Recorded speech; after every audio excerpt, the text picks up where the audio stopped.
Hello student, एक बार आपका फिर से स्वागत करता हूं विजन साइंस क्लासेज के यूट्यूब चैनल पर। जैसा कि आपको पता होगा कि साइंस स्पेशल क्लासेज प्रारंभ हो चुकी है और हम इन क्लासों में 3 सब्जेक्ट को कवर करेंगे।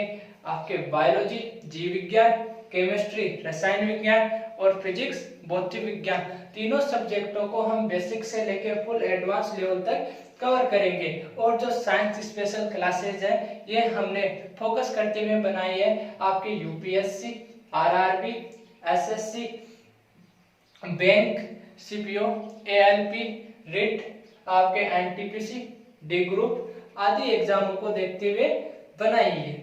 और जो आपके बायोलॉजी है, जीव विज्ञान, बायो से आपके 5 से 7 क्वेश्चन आने के चांसेस रहते हैं पेपर में। और जो आपके केमिस्ट्री रसायन विज्ञान है उससे आपके 2 से 3 क्वेश्चन, और फिजिक्स भौतिक विज्ञान उससे भी आपके 2 से 3 क्वेश्चन आने के चांसेस रहते हैं। तो आज की क्लास में हम स्टार्ट करते हैं आपके बायोलॉजी, क्योंकि बायो का जो वेटेज होता है वो 5 से 7 क्वेश्चन का होता है, जो काफी होता है। अब देखो, बायोलॉजी, जीव विज्ञान, और एक बात और, आप चाहे कोई सा भी सब्जेक्ट पढ़ो, XYZ, उसके बारे में आपको जानकारी होनी चाहिए, नॉलेज होना चाहिए। और उस सब्जेक्ट में से आपके पेपर में क्वेश्चन कहां से आएगा, ये इन सब बातों का पता आपको होना चाहिए।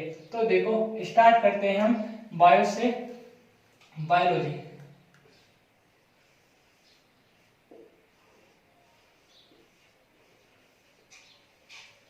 बायोलॉजी जीव विज्ञान।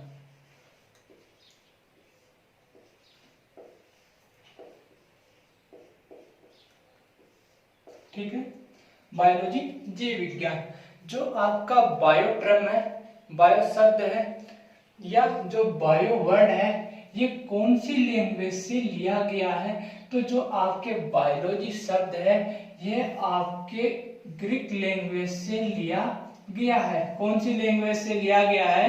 यह आपके ग्रीक लैंग्वेज से लिया गया है।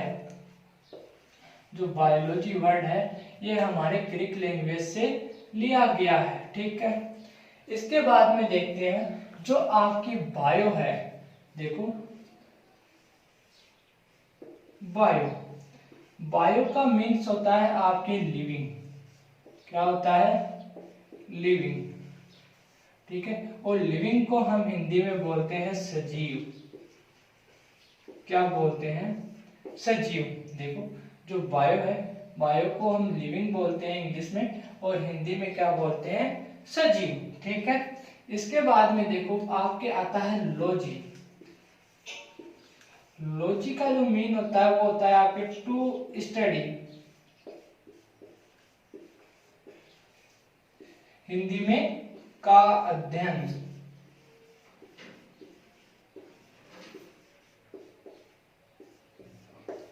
लॉजी का क्या हो गया? टू स्टडी, का अध्ययन। मतलब कि बायोलॉजी के अंदर हम किसका अध्ययन करेंगे? बायोलॉजी के अंदर हम लिविंग, सजीव का अध्ययन करेंगे। तो biology is the branch of science in which study about living organism. क्या? Biology is the branch of science in which study about living organism. ठीक है, जीव विज्ञान विज्ञान की वह शाखा है जिसके अंतर्गत हम सजीवों के बारे में अध्ययन करते हैं। ठीक है, यह हम कह सकते हैं जीव विज्ञान विज्ञान की वह शाखा है जिसमें हम सजीवों का अध्ययन करते हैं। ठीक है, अब यहाँ से आपको एक बात कंफर्म हो गई होगी कि बायोलॉजी के अंदर हमें सिर्फ क्या पढ़ना है? सिर्फ और सिर्फ आपको सजीवों के बारे में पढ़ना है। ठीक है, अब तो बोलोगे सर सजीव क्या होते हैं, सजीवों की मिनिमम क्या क्वालिटी होती है, या इनका मिनिमम क्या क्राइटेरिया होता है, या इनमें क्या गुण होते हैं कि हम इन्हें सजीव बोल सके? तो मैं बताऊंगा आपको, जो सजीव होते हैं इनकी सबसे बेसिक जो क्वालिटी होती है सजीव बोलने की, तो सजीवों के अंदर क्या पाया जाता है? आपके सजीवों में जो सबसे बेसिक प्रोसेस होती है वो होती है आपके रेस्पिरेशन।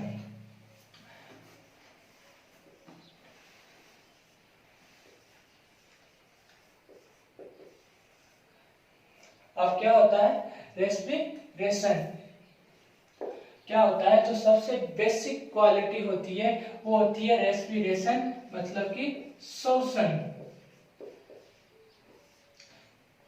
इसके बाद में जो दो नंबर पर है जो दूसरी क्वालिटी आती है बेसिक, वो क्या होती है, वो होती है आपके न्यूट्रिशन, मतलब कि भोजन करना, पोषण करना, चाहे वो भोजन स्वयं करे या दूसरों से करे या दूसरों पर आश्रित हो। ठीक है, तो क्या होती है, न्यूट्रिशन,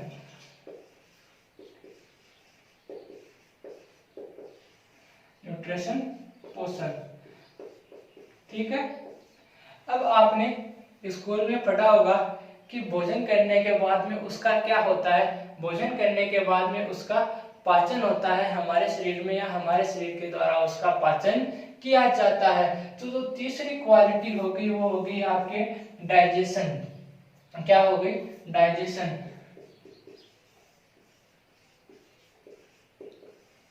डाइजेशन पाचन। ठीक है, डाइजेशन होगी पाचन। अब इसके बाद में देखते हैं हमारे शरीर में भोजन का पाचन होने के बाद में कुछ वेस्ट मटेरियल बनता है, कुछ खराब पदार्थ बनते हैं। तो खराब पदार्थ को हमारे शरीर से जो बाहर निकालने की क्रिया होती है उसे हम एक्सक्रेशन बोलते हैं। क्या बोलते हैं, उसे हम एक्सक्रेशन बोलते हैं, मतलब कि उत्सर्जन।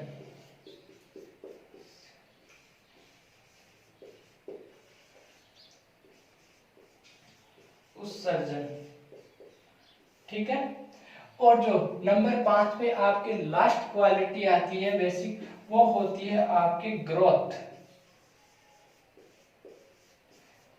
ग्रोथ का मतलब हो गया आपके पहले छोटा फिर बड़ा, बड़ा बड़ा, मतलब कि लगातार उसमें धीरे धीरे वृद्धि होती रहे।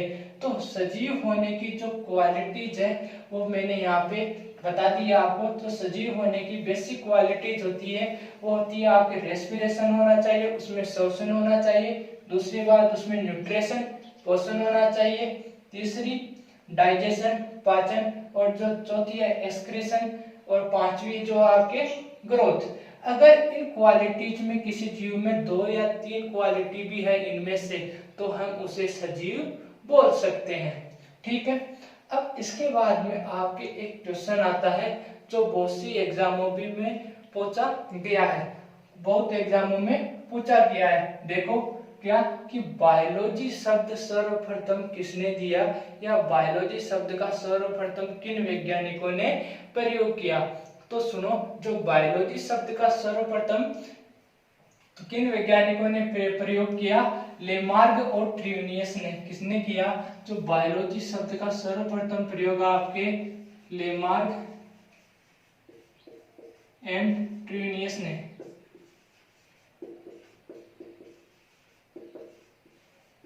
लेमार्क और ट्रिनियस ने।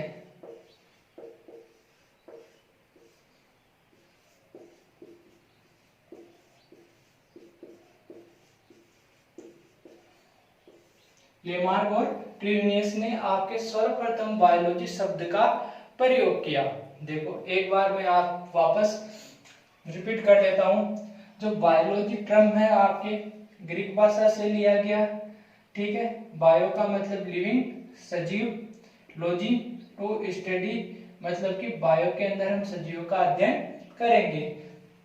इसके बाद में देखो सजीव होने के लिए कौन सी बेसिक क्वालिटी होनी चाहिए, तो देखो उसमें रेस्पिरेशन श्वसन होना चाहिए, न्यूट्रिशन पोषण होना चाहिए, डाइजेशन पाचन होना चाहिए, एक्सक्रीशन उत्सर्जन होना चाहिए, और ग्रोथ होनी चाहिए। ठीक है, इसके बाद में मैंने बताया जो बायोलॉजी शब्द का सर्वप्रथम प्रयोग किसने किया या किन वैज्ञानिकों ने किया, तो लेमार्क और ट्रिनियस ने किया। ठीक है, इसके बाद में अब हम आगे चलते हैं। इसके बाद में आपके आता है जो बायोलॉजी की जो ब्रांच है, बायोलॉजी की ब्रांच कितनी है, बायोलॉजी की कितनी ब्रांच है। तो देखो बायोलॉजी की सामान्य रूप से हम ब्रांचें देखें तो बायोलॉजी की सामान्य रूप से आपके मोर देन 55 से भी अबव ब्रांचेस है, मतलब कि आपके 55 से भी ज्यादा ब्रांच है बायो की। ठीक है, यदि और अगर मुख्य रूप से देखें, यदि हम मुख्य रूप से बायो की ब्रांचें देखें तो जो मुख्य रूप से आपके बायोलॉजी की ब्रांच होती है 2। कितनी होती है? मुख्य रूप से आपके बायो की ब्रांच होती है आपके दो, एक होती है आपके बॉटनी, दूसरी होती है आपकी जूलॉजी। ठीक है, एक होती है आपकी बॉटनी और दूसरी होती है आपके जूलॉजी। तो देखो नंबर 1 लगाते हैं और बॉटनी। ठीक है, बॉटनी वनस्पति विज्ञान।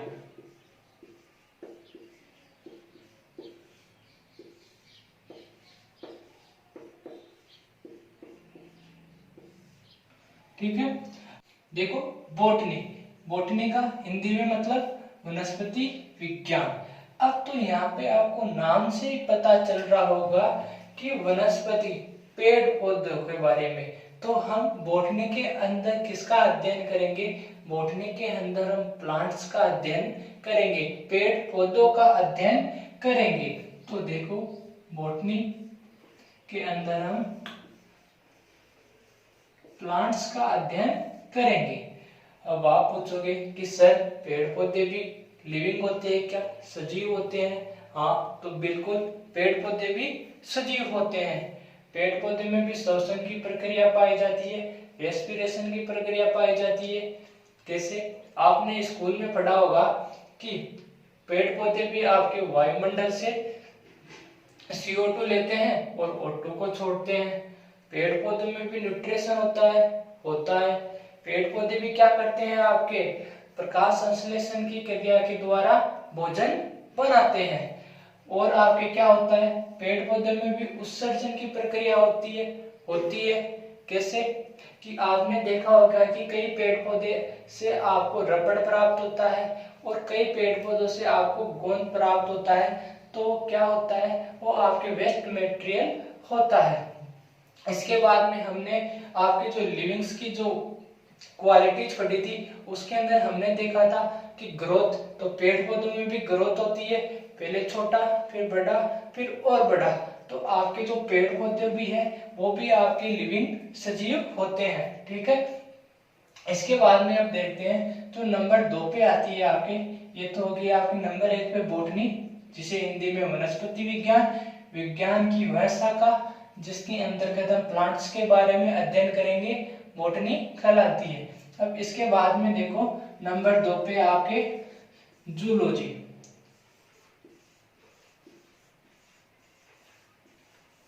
जूलॉजी, ठीक है। अब देखो जूलॉजी का हिंदी में क्या होगा? जूलॉजी, जू का मतलब हो गया आपके जंतु,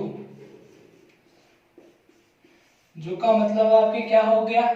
जंतु। और लॉजी का अभी मैंने बताया अध्ययन करना। और एक बात और, इसे जंतु को यहाँ पे इसे प्राणी भी बोलते हैं। इसे क्या बोलते हैं? प्राणी भी बोलते हैं। तो जूलॉजी के अंदर हम किसका अध्ययन करेंगे? जंतुओं का, मतलब कि एनिमल्स। किसका अध्ययन करेंगे? एनिमल्स का। तो विज्ञान की वह शाखा जिसके अंदर हम एनिमल्स, जीव जंतुओं का, किसका?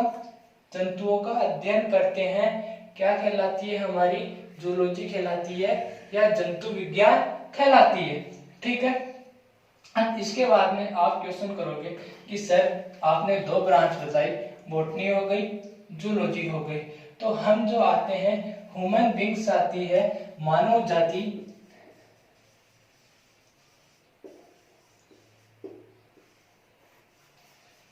ह्यूमन बींग्स हम कहाँ पे आते हैं? तो देखो हम आते हैं आपके जूलॉजी के अंदर, प्राणी विज्ञान में या जंतु विज्ञान में।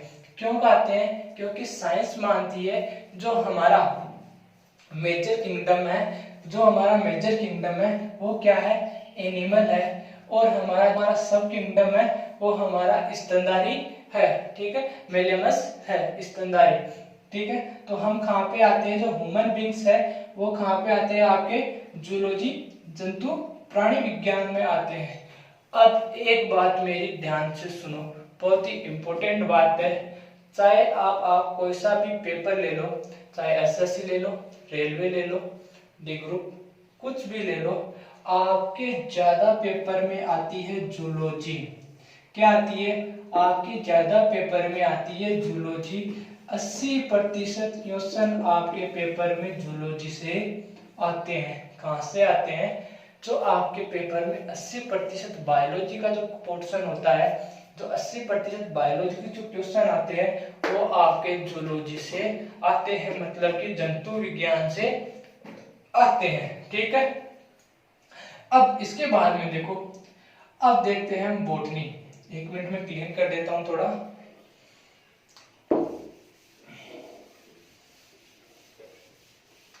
अब देखो बॉटनी, वनस्पति विज्ञान। अब तो आपके मन में एक क्वेश्चन आ रहा होगा कि जो फादर ऑफ बॉटनी है वो कौन है? तो फादर ऑफ बॉटनी में बता देता हूं आपको कौन है, थियोफ्रास्टस है। तो फादर ऑफ बॉटनी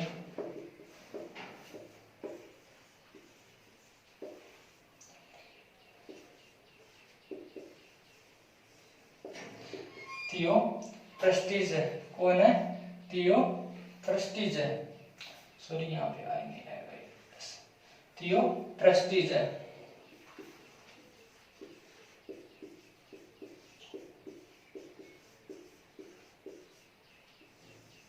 थियोफ्रास्टस है। अब आप बोलोगे कि सर थियोफ्रास्टस जी क्यों?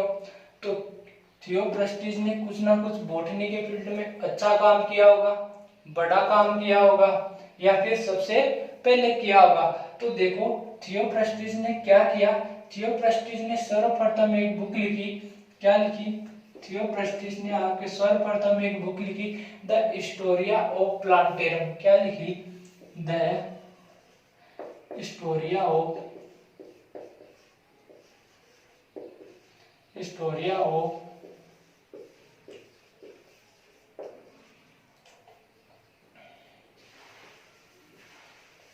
The Historia of plantarum. ठीक है, थियोफ्रास्टस ने सबसे पहले एक बुक लिखी, द हिस्टोरिया ऑफ प्लांटेरम। अब इस बुक में क्या था ऐसा? इस बुक में इन्होंने क्या किया? इस बुक में इन्होंने 500 प्लांट्स के, क्या, इस बुक में इन्होंने 500 प्लांट्स के साइंटिफिक नेम दिए और उनको मॉर्फोलॉजी के आधार पर उनको वर्गीकृत किया। अब आप पूछोगे कि सर साइंटिफिक नेम क्या होता है? तो आपने स्कूल में पढ़ा होगा कि कोई भी सजीव होता है उसका वैज्ञानिक नाम होता है। कोई भी सजीव होता है उसका वैज्ञानिक नाम होता है। जिससे कि तो हम ह्यूमन बींग्स आते हैं, हमारा नाम होमो सेपियंस। ठीक है, और जो आपके मटर का पौधा होता है उसका पाइसम सेटाइवम। ठीक है, और जो आपका आम का पौधा होता है उसका नाम होता है आपके मेजिफर इंडिका। उसी प्रकार से सभी पौधों के इन्होंने साइंटिफिक नेम दिए और उनका मॉर्फोलॉजी के आधार पर, मॉर्फोलॉजी का मतलब उनकी बाह्य आकार की, उनके जो आउटर पार्ट्स होते हैं वो बाहर से कैसे दिखाई देते हैं, उनमें कौन सी क्रियाएं होती है, उनके आधार पर इन्होंने क्या किया, 500 प्लांट्स का वर्गीकरण किया। कितनी बड़ी बात है कि 500 पौधों का वर्गीकरण करना। तो इन्हें क्या क्या, इनको फादर ऑफ बॉटनी कहा जाता है। क्या कहा जाता है? फादर ऑफ बॉटनी थियोफ्रास्टस को। ठीक है, अब इसके बाद में देखते हैं जूलॉजी।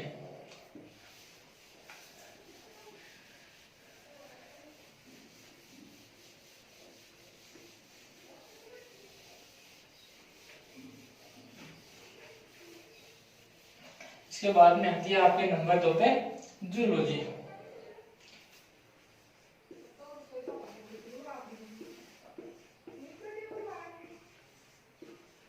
जूलॉजी, यहाँ पे मैंने आपको जूलॉजी का मतलब बता दिया।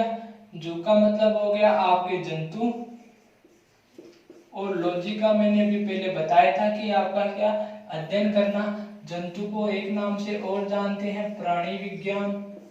ठीक है, तो जंतु विज्ञान या प्राणी विज्ञान जूलॉजी। और जूलॉजी के अंदर हम किसका अध्ययन करते हैं? जूलॉजी के अंदर हम एनिमल्स का अध्ययन करते हैं।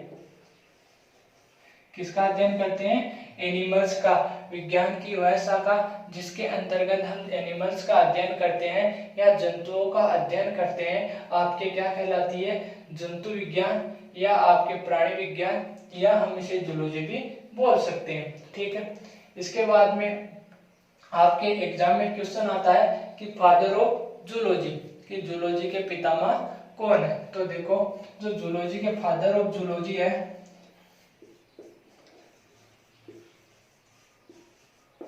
फादर ऑफ जूलॉजी आपके कौन है, अरिस्टोटल।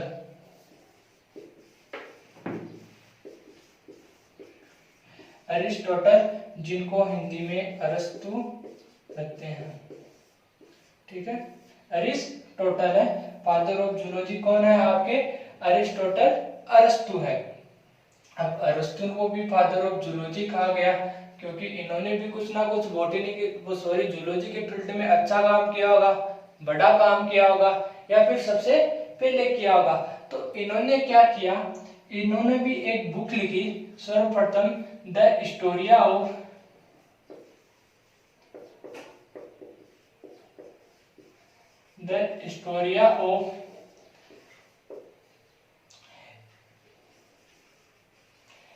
एनिमिलिया। इन्होंने भी एक बुक लिखी सर्वप्रथम, द हिस्टोरिया ऑफ एनिमिलिया। ठीक है, तो और इस बुक में इन्होंने क्या लिखा, इस बुक में इन्होंने 500 एनिमल्स का, इस बुक में इन्होंने 500 एनिमल्स के साइंटिफिक नेम और उनको मॉर्फोलॉजी के आधार पर उनका वर्गीकरण किया। अब देखो कितना कठिन काम किया इन्होंने, कि मनुष्य के अंदर कितनी जातियां होती है, उनमें कितनी क्रियाएं होती है, तो उनका वर्गीकरण करना कितना कठिन हो जाता है। तो आपने क्या किया, अरिस्टोटल ने 500 एनिमल्स का वर्गीकरण किया। तो इन्हें क्या कहा जाता है, इन्हें कहा जाता है फादर ऑफ जूलॉजी। ठीक है, अब यहाँ पे एक क्वेश्चन और आता है कि फादर ऑफ बायोलॉजी किसे कहा जाता है। तो हमने दो वैज्ञानिक देखे अभी तक, एक था अपने पास थियोफ्रास्टिस, जिसे फादर ऑफ बॉटनी कहा गया, दूसरा है अपने पास अरिस्टोटल, अरस्तु, जिन्हें फादर ऑफ जूलॉजी कहा गया। तो इन दोनों वैज्ञानिकों में से ठप काम किसका था, ज्यादा कठिन काम किसका था। तो जो ज्यादा कठिन काम माना जाता है वो अरस्तु का माना जाता है, इसलिए अरस्तु को क्या कहा जाता है, इसलिए अरस्तु को, अरिस्टोटल को आपके फादर ऑफ बायोलॉजी भी कहा जाता है। अरिस्टोटल को क्या कहा जाता है, फादर ऑफ बायोलॉजी भी कहा जाता है। इतनी बड़ी उपाधि दे दी इसको, अरिस्टोटल को इतनी बड़ी उपाधि दे दी कि इसे फादर ऑफ बायोलॉजी बना दिया। ठीक है, अब जब मैंने आपको बायोलॉजी का इतनी देर इंट्रोडक्शन दिया, इसमें से आपके 5 से 4 क्वेश्चन आते हैं। देखो कौन कौन से। नंबर 1 पे आता है जो बायोलॉजी शब्द है ये कौन सी लैंग्वेज से लिया गया है। जो आपका बायोलॉजी शब्द है ये आपके ग्रीक लैंग्वेज से लिया गया है। ठीक है, इसके बाद में नंबर 2 पे आपके क्वेश्चन बनता है कि फादर ऑफ बॉटनी, बॉटनी के पितामह कौन है। तो आप क्या बोलोगे, थियोफ्रास्टिस। ठीक है, नंबर 3 पे आता है फादर ऑफ जूलॉजी, तो क्या बताओगे आप, अरिस्टोटल, अरस्तु। ठीक है, इसके बाद में आपके नंबर 4 पे क्वेश्चन आता है कि बायोलॉजी शब्द का सर्वप्रथम प्रयोग किन वैज्ञानिकों ने किया। तो बायोलॉजी शब्द का सर्वप्रथम प्रयोग आपके लेमार्क और ट्रिवेनियस ने किया। ठीक है, फिर लास्ट क्वेश्चन आता है इंपॉर्टेंट कि आपके जो फादर ऑफ बायोलॉजी कौन है। बहुत सी एग्जामों में बार बार पूछा जाता है कि फादर ऑफ बायोलॉजी कौन है। तो फादर ऑफ बायोलॉजी आपके अरिस्टोटल, अरस्तु है। ठीक है, इसी के साथ में आपका जो बायोलॉजी का इंट्रोडक्शन था वो कंप्लीट होता है। आज की क्लास को हम यहीं पे समाप्त करते हैं। नेक्स्ट क्लास में हम कंटिन्यू करेंगे। क्लास आपको अच्छी लगी हो तो लाइक एंड सब्सक्राइब करना ना भूले। धन्यवाद।